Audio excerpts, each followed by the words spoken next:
All right. Good morning, class.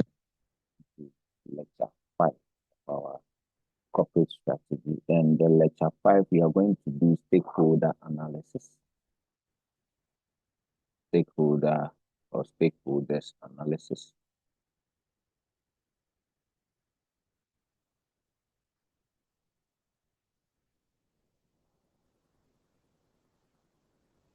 Remember in chapter lecture 1, we discussed the whole concept of strategic case study, right?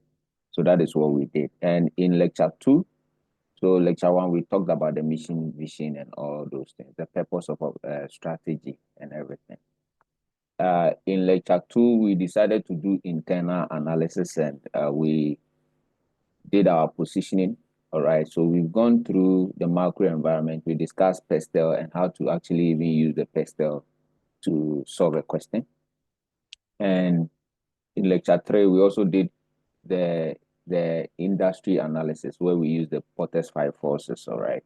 And I told you that when we go international, we are going to use the Porter's diamond. All right. So that is that. Here we discuss issues of value chains and all those things in the strategic capabilities. All right. So all these things are part of the internal things. Now we are doing stakeholders, and this is lecture 5, stakeholders. All right. So in the stakeholder analysis, we are going to start with a concept called corporate governance. Corporate governance. And this lecture will be in like about 4 folds, all right? Because in your exams, corporate governance alone and with it stakeholder analysis here is 20 marks. It's a full 20 marks. So I wouldn't want to rush it. We'll take our time step by step and we will look at some of the past questions and we will get it sorted out. All right. So basically that is it. So we want to look at corporate governance. Now, corporate governance from the Cadbury report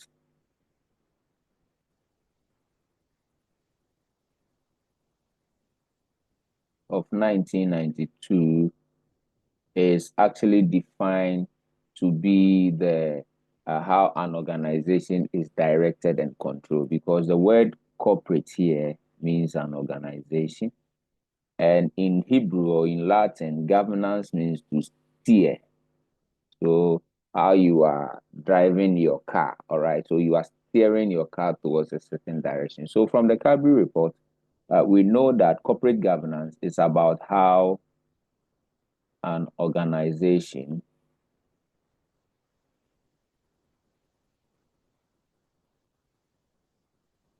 is directed and controlled. So that is the definition we get from the Cadbury report. But it's not an ending definition, is it? Because if I am driving a car and I'm directing and I'm controlling, then it means it is in somebody's interest, and I am directing and controlling the car in my own interest. So if an organization is being directed, all right, if an organization is being directed and it is also being controlled, then whose interest, in whose direction is it being directed and controlled? And so when we look at corporate governance, we are looking at you directing the thing or controlling the thing in the lens of some stakeholders, all right, in the lens of some stakeholders. But typically, so we will start by understanding that when you are doing this thing, you are controlling it first in the direction or in the interest of the shareholders. The shareholders. Because these are people who money or whose ownership is controlling the entity. So you realize that we will be talking about the concept of ownership. These are principles. All right, that is that.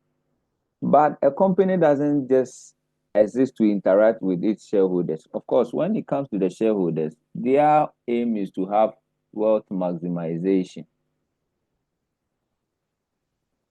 And that is why what we learn in financial management. All right. So don't forget that. So that is their interest. But if you look at it, if I am a shareholder, I have a business. It's not a relationship just between me and the business. All right. The business will have to interact with the environment, which is the market, so that they will create value and thereby increase my share wealth. All right. So it's not just about the shareholders, but we have other stakeholders.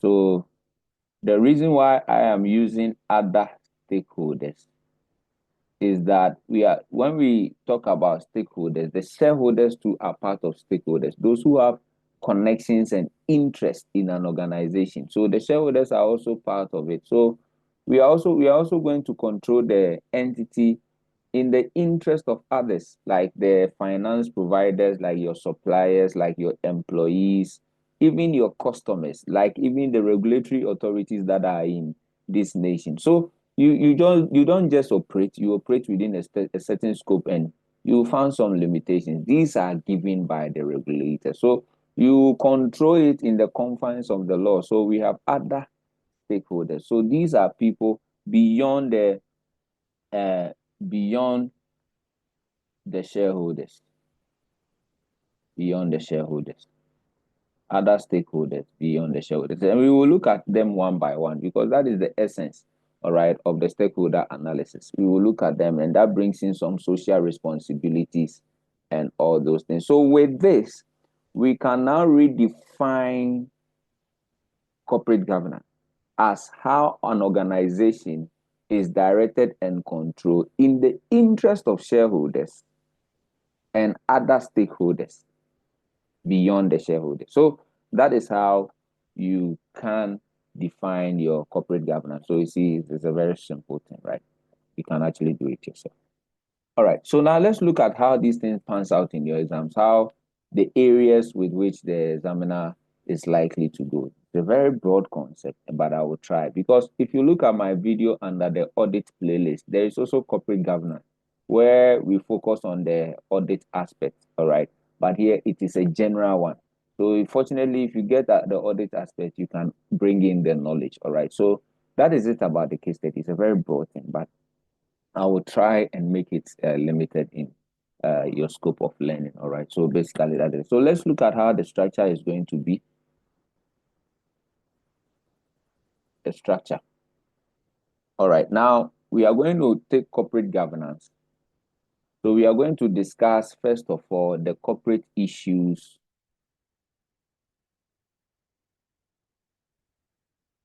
of separation of ownership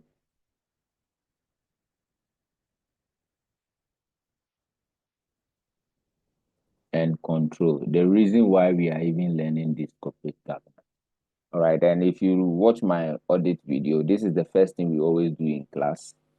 We talk about how the audit, because audit is an answer to corporate governance issues. All right. So we will look at this one and not just what it is, but how it impacts an organization. How does this issue, all right, this issue impact organization? So when you are reading the pre-scene, I will analyze that for you because in every organization, no matter the form, and I've told you that whenever you have a question, the first thing you should be looking at is what form of organization am I dealing with here?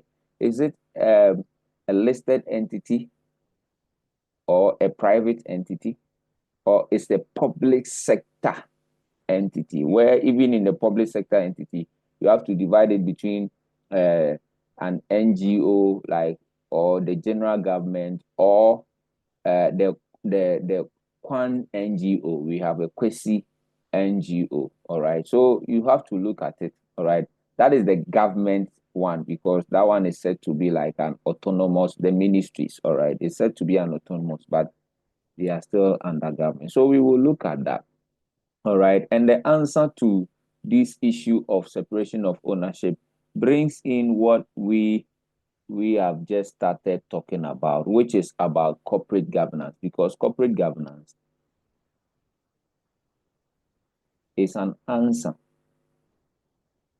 to these issues.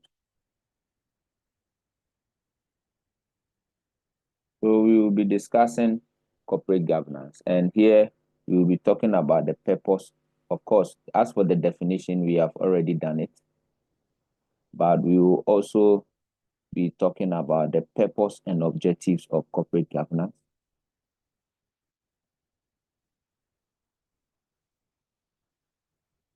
And we will look at some key concepts or key issues under corporate governance. So we will look at these ones. So some key issues in terms of pillars, the national pillars. Let me just add that. National pillars of corporate governance.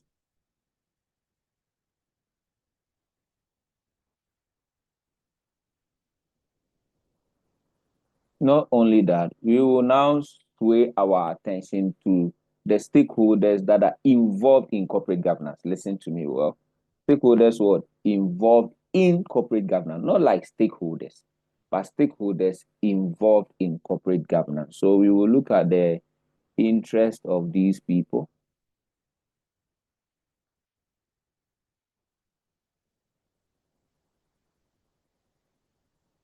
This when I write CJ, it means corporate governance. All right. CG is corporate governance. So here we'll be looking at who are the external and who are the internal stakeholders, right?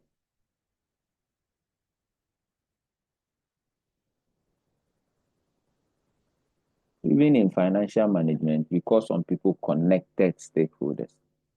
Then, on this part, lastly, what we are going to do, and I think that will be the end of this first part because I want to make it short so that you enjoy watching it, not really a lengthy thing. And to end on this one, we will look at the corporate governance issue in different forms of organization. So CG, which I said CG means what? Corporate governance. Don't forget. Not Commissioner General. CG issues in different forms of organization.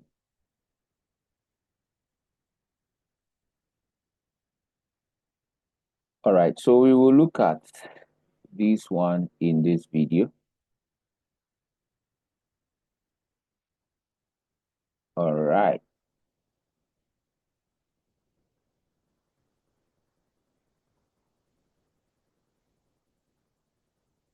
So this will form the part one of the videos. All right. So that is that. Now, from this aspect, you know that these things are the major source of what we call agency relationships. That is what separation of ownership is really about. So we will be looking at agency relationships. All right. So the agency relationship theories, we will focus on that. The theories are many, and I really love them because whenever I am doing a research and I need to draw a conceptual framework, I have to back them up with theories. And the latest one that I'm working on is internal audit effectiveness, and I am because internal audit or audit is part of corporate governance. Some of the theories that I'm going to discuss are what I've used to design my framework, based on which I ask my research questions. So that's the beauty of research. So it means that if you don't understand the theory itself, its application and your questionnaires will be a problem.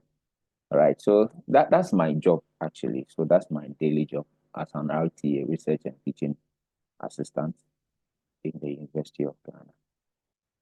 So here we are going to discuss the theories. And aside the theories, there are some issues that we are going to. The theories are many, but I know some of them are familiar with you. We have the agency theory,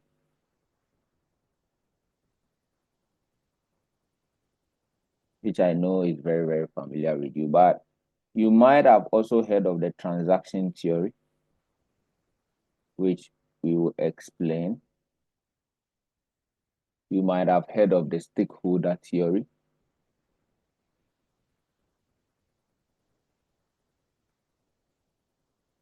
And the one that I'm currently into is the resource development. All right. The RDT, sorry, resource dependency theory. There are theories like the stewardship theory, systems theory, stewardship theory, and the agency theory. There's no much difference. Theory. There's the systems theory, and two other surprising ones that we will also look at. All right, so let me pull them down here. All right, so these are the managerial hegemony theories.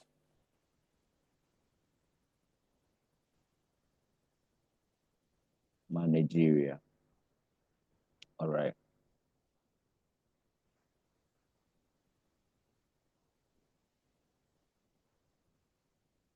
And class hegemony. We'll look at them.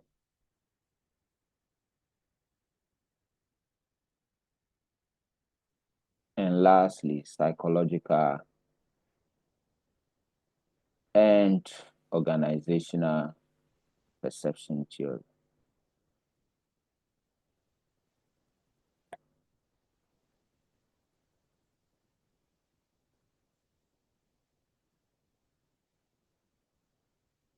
All right, so we'll be looking at all these theories, all right, and that will be in another section of the lecture.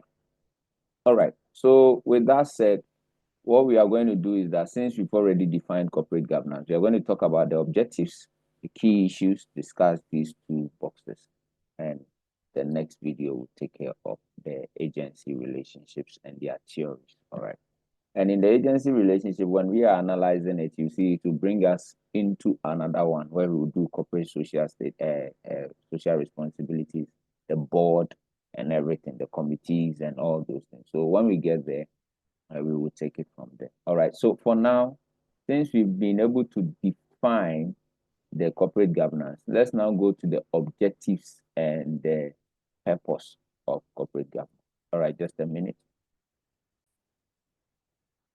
All right. So after the point two, the point one, which talks about the definition, which we have done under the corporate governance session. The next thing we said we want to discuss is the purpose and the objective. All right. So we look at the purpose. Why corporate governance? What then is the objectives?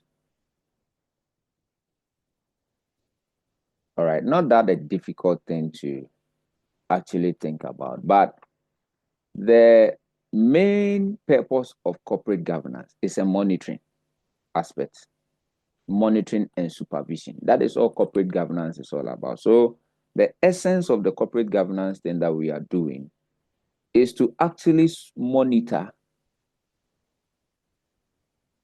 or supervise. And who are we supervising? We are monitoring and we are supervising all those parties, all right, within the company, so not outside, within the organization, who actually controls the resources of the organization, who controls the resources, owned by the investment or owned by the investors.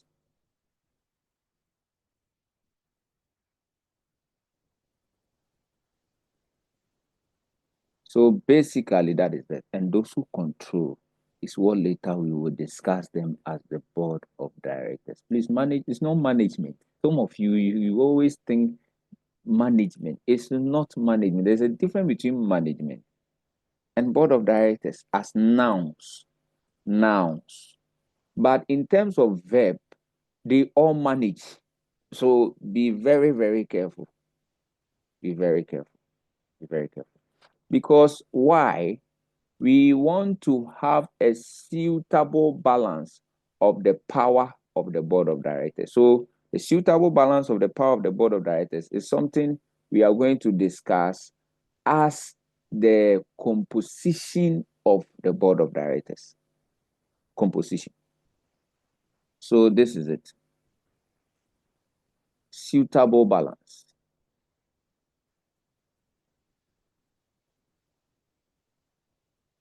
of power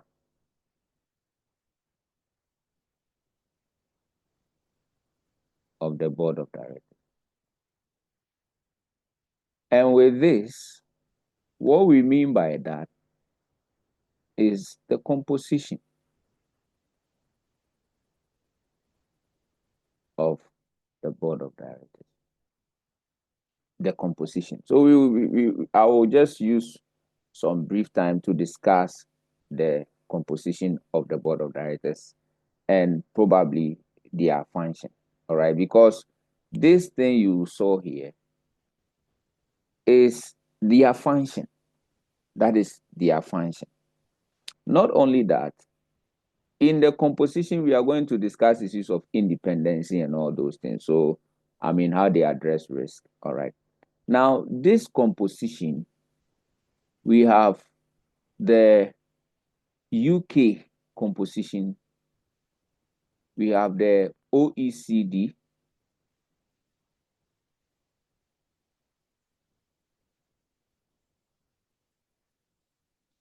we have the Ghana SEC. But in discussing it, I'm going to use these ones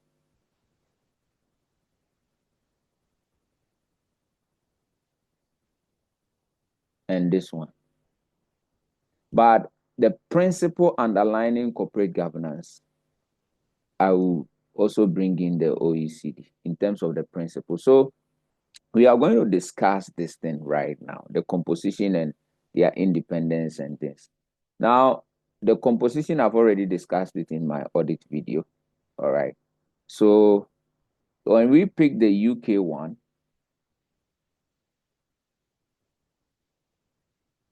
we are going to talk about board structure. Board structure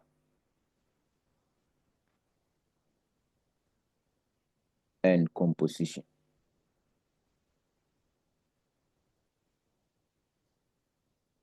Why? Because we are learning the purpose of corporate governance, and we have understood that it is for balance of power, independence, and the function. All right. So balance of power, independence, and the function. Remember, balance of power, independence, and the function. That is the purpose, all right, of this broad heading corporate governance. And I said we are going to just discuss the structures right now. Then we come to the objectives. So when we are able to do this, the objective is for us to have corporate or evaluate corporate performance. All right.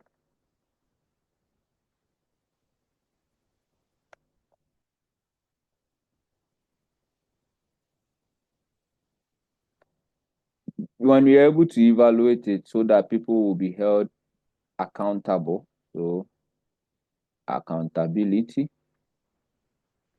that means that the performance that we are measuring, we are going to, we are going to measure performance. You know, when you are measuring performance, you have to have a standard by which you judge the performance against. And the standard by which we are going to be judging the performance against are more of value creation. Value creation. Now, when it comes to value creation, that is where you have to be very careful, because for the private sector, and when I say private sector, I am combining both the listed, those who can be listed, and those who are unlisted. So that is the essence, all right? That's the picture. Why? Because those things are probably owned by the private people, not the you and I, all right, not you and I. And for them, it is all about shareholder wealth maximization. And if you have been in my financial management class, you realize that shareholder wealth maximization is given by dividends that you pay, dividends they receive, and also increase in share value. Increase in share value. All right. So that is the shareholder wealth. But when it comes to the the public sector, I didn't say public is entities. I said public sector. You see, this one I use private sector. So this is public sector. For them, value creation is defined by the value for money principles, which is the 3 E's: economy, effectiveness, and efficiency. What is economy? Getting the quality thing at a cheaper price. What is effectiveness? Meeting your target. What is efficiency? Producing more output from the little input. Basically, that is that. All right. So that is that. And you are doing all these things, all right, especially in the public sector. You are doing all these things and you are doing it in a more transparent manner. So you have to do it in transparency, meaning that there has to be disclosures so that you will be open up to evaluation. All right. So basically, that is that. All right. So that is it. That is it. So I'm going to jump in here and come here to actually talk about the board structure because, or I will leave it and later talk about it, but because we need to talk about the board structure and the function. Basically, that is that. So for this video, inside what we are doing is the board structure and the functions. And we are looking at corporate. So basically, that is that. Then later on, we will do the key concepts, all right, where we bring in the national one. All right, then we can now come to the external here and also look at some corporate governance issues here. All right, so now let's go into the board structure and their function. All right, so take note of that. Let's go there and come. All right, just a minute. So first, what are the rules of a board? The rules of board of directors. First, what are the rules? Now, the rules and their responsibilities is that, you know, the board of directors have heard. We will discuss those ones later. But the rules and responsibility is that they are supposed to actually act in the interest of the shareholders. All right, they are supposed to act in the interest of the shareholders.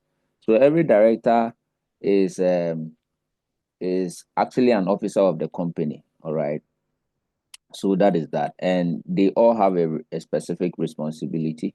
All right, so to actually conduct and manage their affairs. So that is that, conduct and manage, or in the management of the entity's affairs. So they are responsible for everything that happens in the entity. So take note of that. So when you are reading the case, remember, there has to be a board. There has to be a board. All right. So it's just that together we call them the board of directors. Individually, each and every person has a role to play. The head, we will come to those things. But you see, in managing it, it also means that they are supposed to provide leadership for the entity. When I say leadership, and that is the things we are going to talk about under the pillar 1 of the UK one. All right. So they are supposed to ensure that they provide leadership. They tell us where the company is going. Vision, mission, thing is their responsibility. All right. So everything that they do, strategy. All right. In sum, Let me give you a three-way of describing the roles and responsibility of a board, just in sum, all right, so that you can never forget. The thing is that they are for formulation, which is the leadership. Formulation of what? Strategies and policies. So you form the strategy, you do policies to meet those strategies. So that is what they are about. All right. Two, resource provision or distribution. You said we should do this, so give us the resources. And if he has done that, then it means that he needs to supervise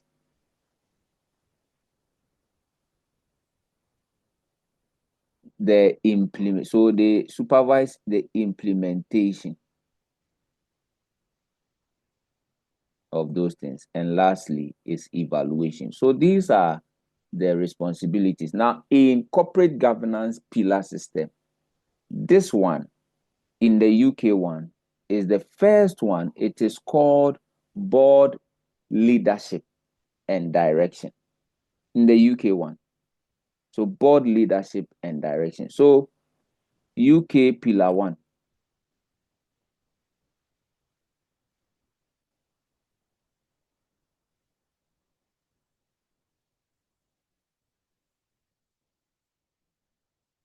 Board leadership. All right. So pillar one is about leader, and this is what we mean by board leadership, because you are controlling this. And that leadership function is performed in these four things that are mean. So that is the UK pillar one. Pillar two of the UK is about the composition of a board. I told you I'll do UK, talk about the principles of the SEC, and I'll be doing it together. All right. So Ghana, we have best code. UK pillar two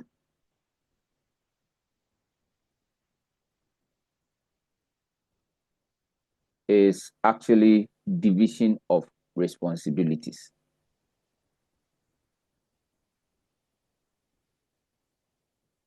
Division of responsibilities. And you know, this one added board structure. Let me add it.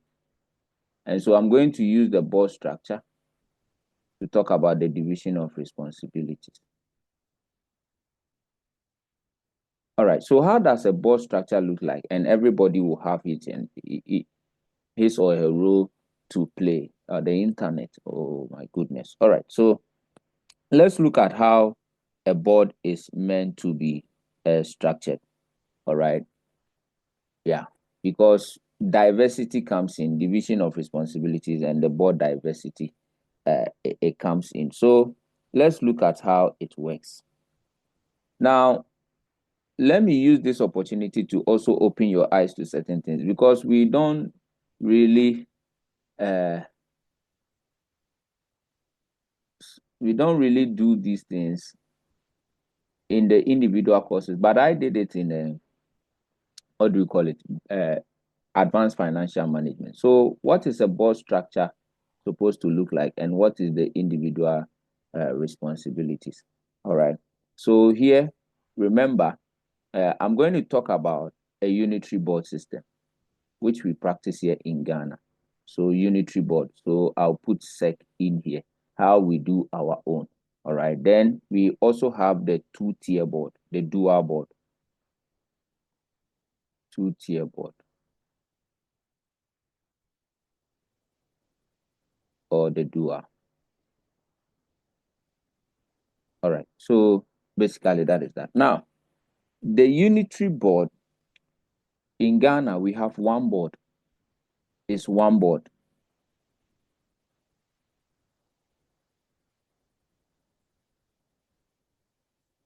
And the one board, the composition is that it should be made up of non-executive directors and executive directors. Non-executive directors and executive directors. But the two-tier board, there are two. And we have the management board, which is the lower board.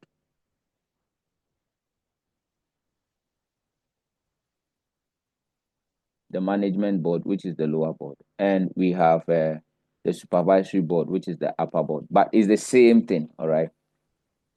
So there's not that much of a difference. So supervisory board, which is the upper tier, it's just the same. It's just that the way I arrange it, because this one and this one is equal. Then this one and this one is what we are talking about. But you see, the difference between them is that these people, they go for meetings together. The net and the S is one board. They go for meetings together, but these people don't go for meetings together. All right. So that is the only distinction that is between them. All right. That is it. Okay. So now let's talk about this one, the unitary board, because that's what we are practicing, and that is which is more examinable in your exam. All right. So that is that. So these non-executive directors, i.e., if you are talking about this is the one. All right. What they do is that they contribute to strategy development, division of responsibilities. Have you seen that? I'm talking about that. All right. So that is that. So we are talking about them contributing to the development of strategy.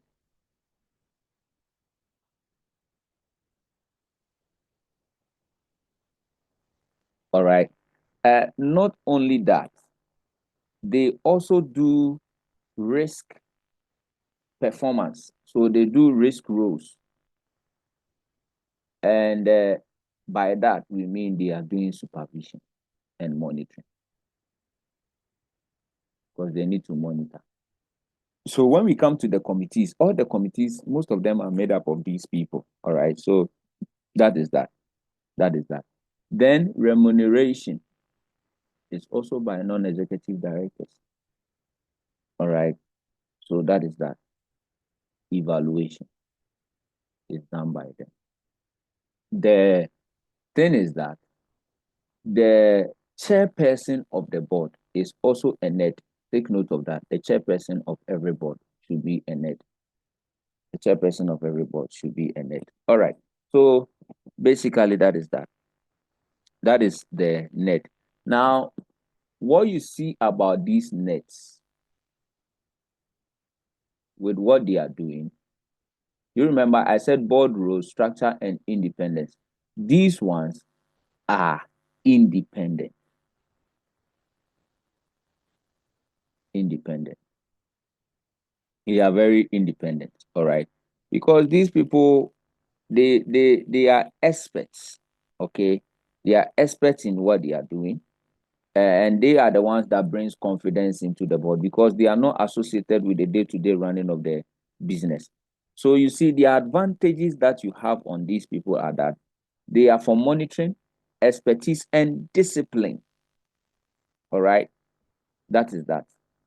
But because of that, and they are all non-executive, they are non-executive directors. What the disadvantage you normally have from them is that you will not have unity because everybody is coming with variety of so sometimes people come to meeting even unprepared. So take note of that.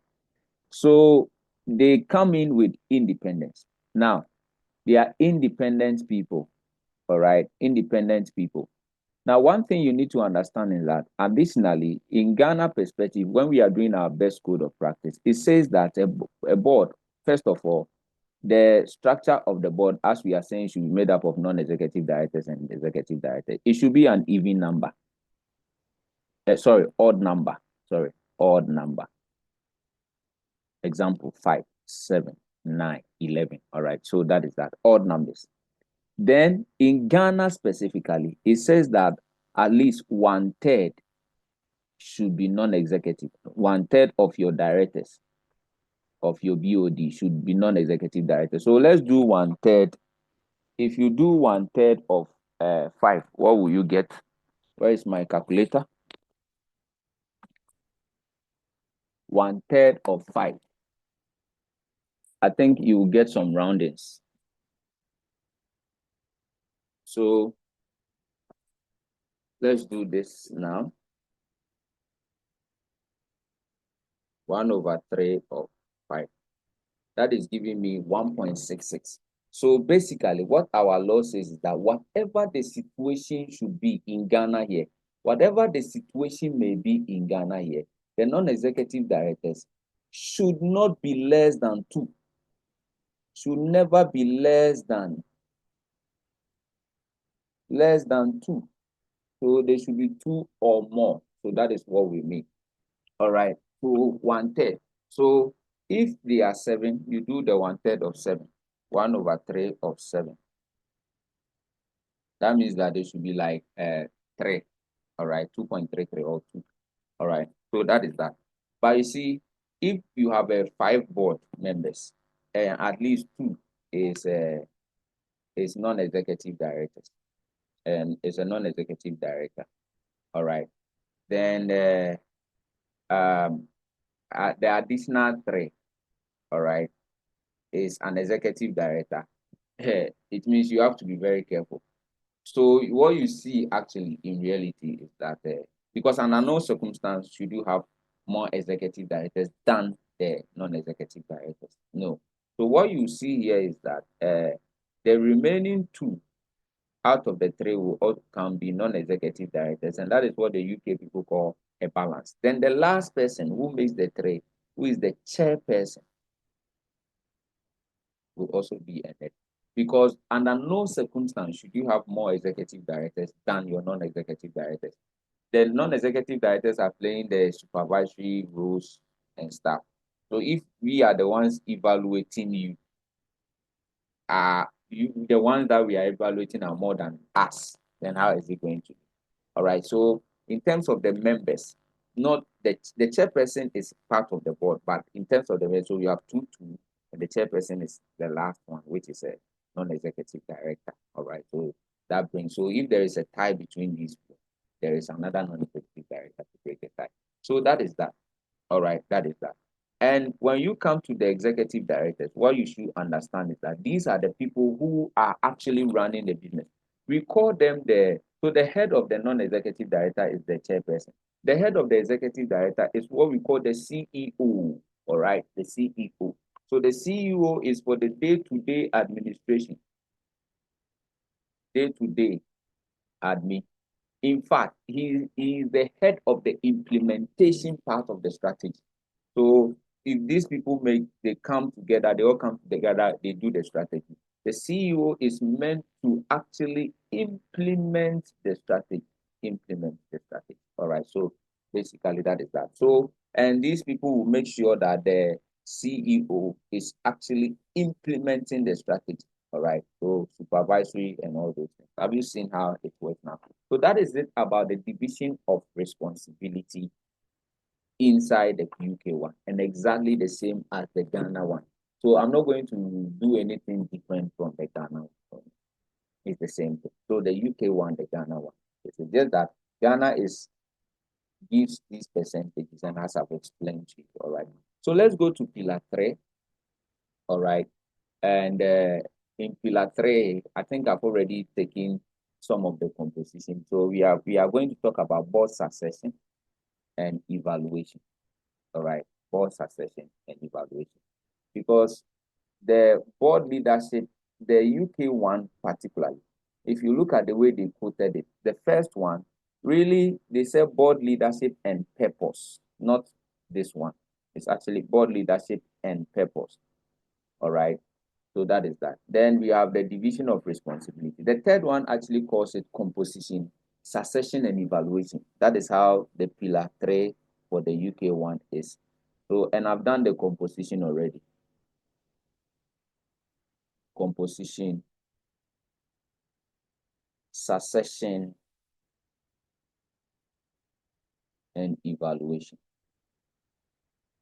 All right. So what does this one mean? I've talked about the composition and we've dealt with the division of responsibility. What is the succession? The succession talks about diversity. That's all. Diversity. So it says that let there be young and old. Young for knowledge, experience for the old, so that gradually they can take over. And you've heard of these things in Ghana here. be careful. Affirmative action. So when you are reading the thing in the context of Ghana, affirmative action.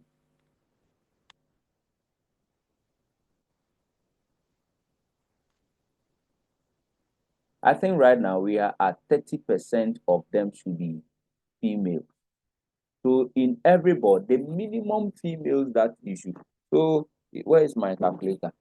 So 0.3 of 5, 1.5. In Ghana, every board check, you should have a minimum of 2 women in there. Please, these things you won't get it anywhere. Part of the things that I'm showing you when you are reading the question, you have to bring them on board. Affirmative action. So you have to check. Just recently, the GRA board was constituted. Check. There are minimum of 2 females.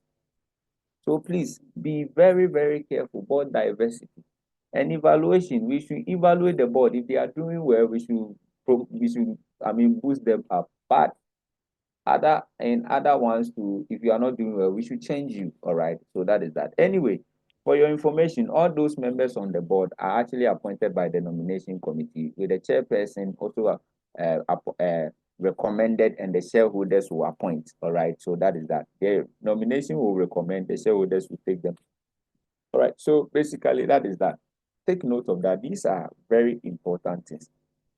All right. So that is that. The fourth thing in the UK one. The fourth thing in the UK one that we want to discuss is the risk management and audit. And so these ones, I've done it clearly in the audit platform. All right. So I won't spend much time over here. All right. So what I'm going to talk about is that there has to be some people who check risk, and this one, risk management and controls, internal, they add internal controls, but I will do those ones later. All right. I will go and cut the session of the video I did for the audit and come and put them in so that you have them. So that is what I will do for this part. All right. So I'll cut that video and set it in there because it's the same. All right. So where you have the issues of internal control dealt with extensively. All right. So take note of the fifth one is about the committees. So the nomination or remuneration, but I will group them under committees and talk about them all together. All right. So the committees in a board, let's do it like this. We have actually majorly 4 committees, right? So we have one, the nomination committee, the nomination committee, those who will nominate people for the board. And these people are made up of 100% non-executive directors. Please make sure you remember that. All right. The non-executive directors. Some people say majority, but it's really non-executive, 100%. All right. So that is that. All right. So now, then we have the risk, or let me talk about the remuneration first. That one to 100% non-executive director. They must be non-executive director. Then we have the what we call the risk. That one is majority should be net.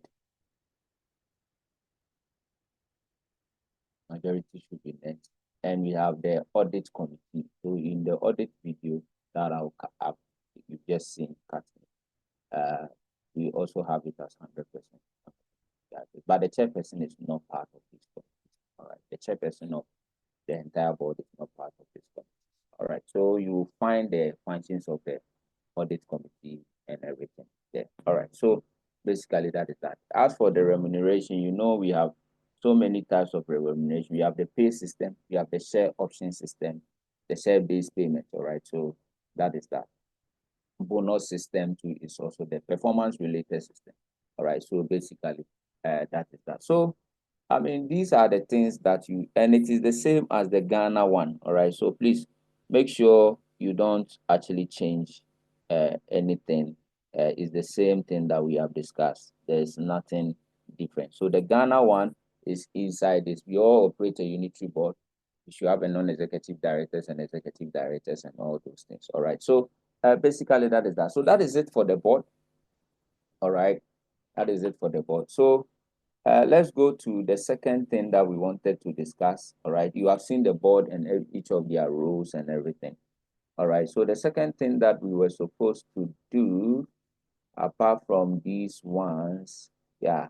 Now let's go into the key issues of the key concept. It's a very simple thing. There are terminologies that you have to hold here. Now add the Ghana one to it. All right. Then we have these issues. So in the next 10 minutes, let's just talk about the key concepts of corporate governance. So I think it has come before.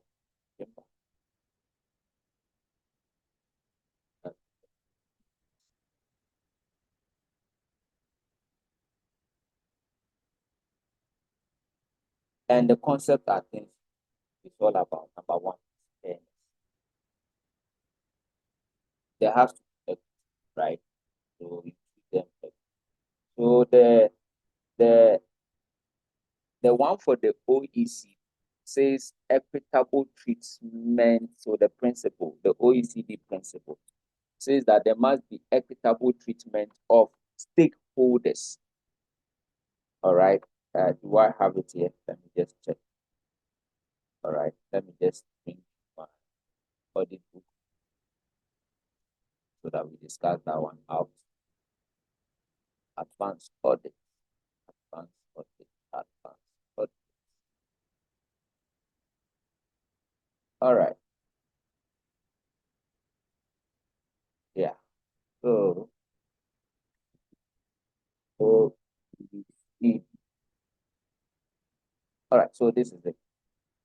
So these are the principles. So when we talk about fairness, the OECD, let me bring this thing here.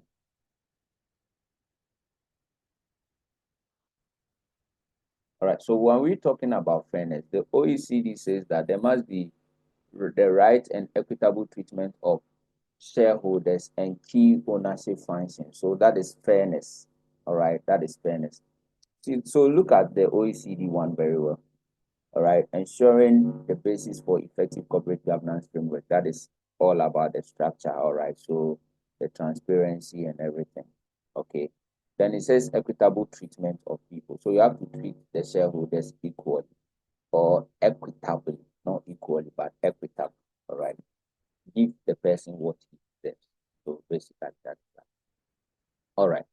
Now, it also the another concept. These are things you can use your own words to explain. Disclosures or transparency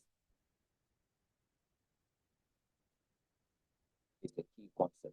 Disclosure or transparency. Then innovation. When we say innovation, it means you are using knowledge to come out with products. That is all innovation means. So you are using the policies that you have to come out with products. Another concept of corporate governance is independence, which we talked about that, the independence of the executive directors, the non-executive directors, all right. Another concept is honesty and probity. So we are expecting the board to be honest, all right. Just be honest, all right. So these are things you can actually read into the case and see if somebody is being honest. Are they independent? Are they innovative? These are core concepts. Judgment, professional judgment. So scrutiny, professional judgment. Taking responsibility is another concept. So you take responsibility. And when we say you are taking responsibility, you are accepting liability, all right? All right. And we have accountability. Accountability is taking the responsibility. So this is the willingness to take liability, but you taking it makes I'm accountable. All right. So that is that. Then we have reputation. The board should, have some moral values, right? So that is that. The last one I will add, which is closer to honesty, is integrity. So these are all concepts, all right? So when it comes into the exams, we ask you to discuss the key concepts of the of corporate governance. These are the concepts, all right? So don't be moved at all. But you see, in Ghana, we have some 5 pillars in discussing some of the corporate governance, the 5 pillars. Now, the 5 pillars here in Ghana, we say that number one, if you want to discuss corporate governance, the National Corporate Governance Code has some 5 pillars, and it is in line with what we have just discussed, so it's not separate. So number one says leadership. Didn't you see it in the board, leadership and purpose? All right. So they said leadership is one, purpose is two. But we have already explained it, so you know what to do. When we say leadership, it's you giving direction of where we should go. When we say purpose, it's the mission, vision. Remember, purpose of a strategy. All right. And they say number three, there must be disclosures. And these disclosures is taken out of the OECD one. So I will come back and show you. And it also says we must have control. If you remember, in the UK one, there is internal controls, and the last one is human engagement. That one too comes from the OECD one. So we are talking about human engagement. So Ghana one is so this is where the corporate social responsibility comes in. So when we Ghana National Corporate Governance Code, so let me say corporate national corporate governance National Corporate Governance Code. Yeah, the pillars, the 5 pillars. So this is what we have adopted. All right. So that is it. So this one is coming from UK. This one, UK. UK says board leadership and purpose. Disclosure is coming from the OECD. Let me show you the OECD. Disclosures and transparency. Please, have you seen that? All right. So that is that. The controls come from the UK one. It comes from the UK one. Then the human engagement is also coming from the OECD one. So that is the role of stakeholders in corporate. So UK 6, UK 5, OECD 6, these are the principles. Look at them so that you, and please, why are we discussing UK, OECD, and SEC and Ghana code, this one? Depending on the precinct, if the person is under the OECD, you apply. If the person is going to do a UK, be going to UK, you apply. If the entity is in Ghana, you apply. So that is how it works. Anyway, all right. So effective governance framework must be there in terms of the structure, supervision, and things. The rights of the shareholders. All right. Then also look at institutional investors and other intermediaries who are interested in disclosures, who also have to be treated equally. There's no insider trading and anything. Equity must work. Then you have the role of the stakeholders. Of course, everybody has a role. We will deal with that later. And disclosures and the responsibility of the board, which we have discussed. All right. So you see the Cadbury report that we talked about, the OECD one. All right. And in this book, you have the SEC. Number 4, we have the SEC one. So majority should be non-executive directors, like I told you. All right. So the board size, even odd number. All right. So basically, that is that. You shouldn't normally exceed the 13 Ghana here. All right. So the nomination is done by the nomination committee. Disclosures, the responsibility. You see that one that we talked about, also from the UK, the OECD. So basically, that is that. Like I said, you will have this part cut into your video. So, ladies and gentlemen, this is it for the other side of it. All right. So far, ICAG, let me see. We have case study here. Which one is this one? November. All right. One is this. This is the prison. All right. So look at the past questions. Let's see. Where's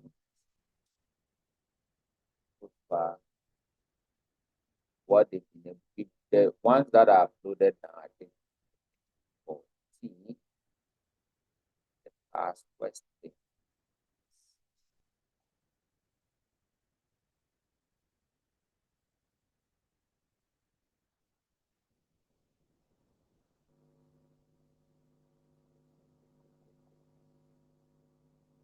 All right. So let's look at normally it's your question 5. Question 5. Corporate governance is all about. So that was good.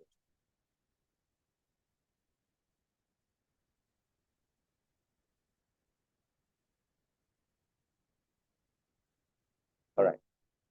So you see, the national one we just discussed, the 5 pillars. You remember them: leadership, purpose, controls, disclosures, and human engagement. All right. So that is that. And so that is what you are talking about for 10 marks. The external auditors, okay, that one is the part that I said I'll cut in. Briefly describe 4 rules of external audit. What external auditors can be done about. These are things you can discuss easily. So that is the last 5 marks is for you to talk about the concept, the key concept of corporate governance. Then they want you to refer in the case, is the guy independent? Is their responsibility and accountability? So what we just discussed, all right? So that is that. Okay, so the independent. So it may leave it open, but it may pick it for you to discuss it. It's not anything difficult for you. All right, so that is that. So the last thing I think we are left to do is the interest of the stakeholders. All right, who are the external and who are the internal? So that one, just a quick look. It's something we did in every accountant started doing when you went to senior high school. The users of accounting information, you remember, those are the same people. All right, so there's nothing different from that. Users of accounting information, we just have to group them between internal and external. All right, so that is that. So when you look at the internal one, these are not things uh, you should really say you are learning like giddy giddy like that. We have the internal, we have the external.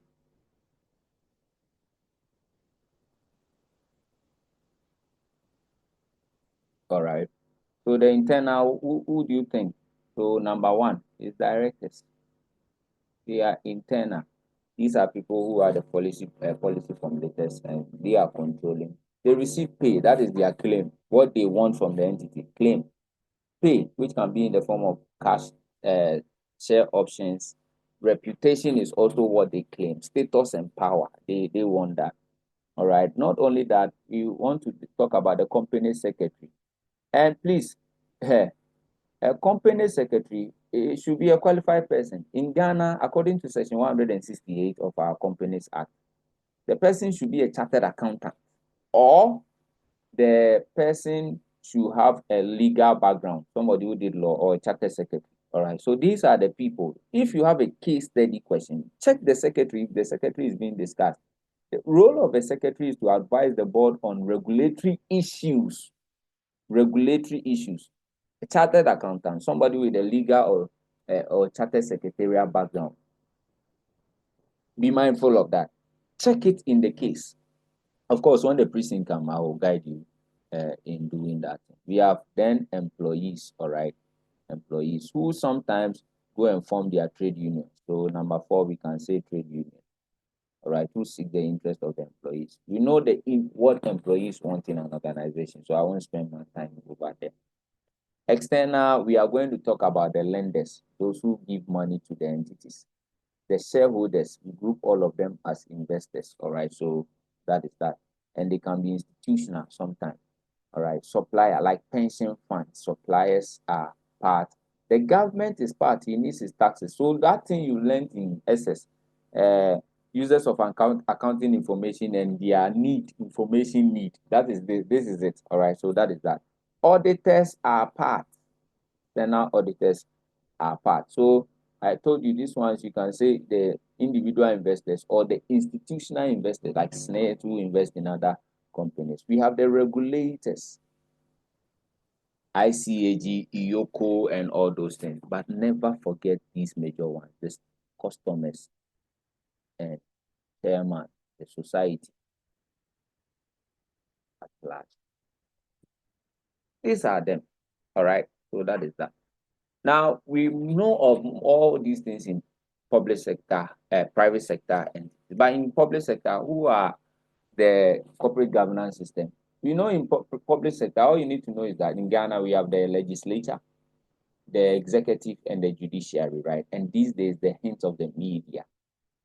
So these are the corporate governance structure in Ghana public sector. The legislature is to pass the laws, all right? A judiciary is to kind of executive is to implement the law, all right, and the judiciary is to interpret the law. So that is how the corporate get. The media is providing an eye to all of these things. So when the law is done, the media is viewing.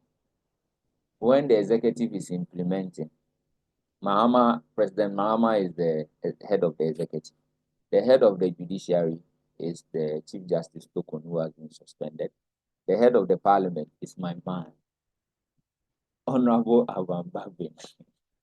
Yeah, so that is that. So the media, we don't have a head, but the DJ something is there, but each media houses are providing an eye. So that's how the corporate governance in the private sector looks like. All right. The public sector looks like. All right. So, ladies and gentlemen, that is it for the end of this lecture. We look at the agency theories and the others. God bless.